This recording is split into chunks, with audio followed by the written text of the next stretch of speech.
So I've had a few questions asking about the VL800 even, what's causing the rattle from the previous video. Well, the motor's stripped. I was suspect of the big end bearing, but they're fine. No signs of deterioration on those, smooth as silk, so I'm pretty sure now it all boils down to the fact it only had 300 ml of oil in,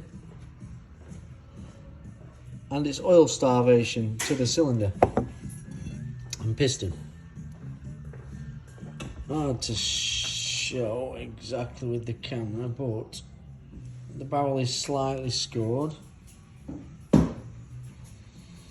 Quite a bad lip down on the bottom there. There. Well, as you can see from the piston,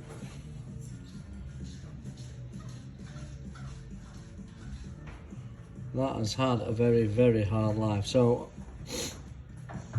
safe to say that that is probably all it is. Well, all it is, but we'll have to get it sorted. New piston, rebore. Get her back in the land of living. We have death rattle.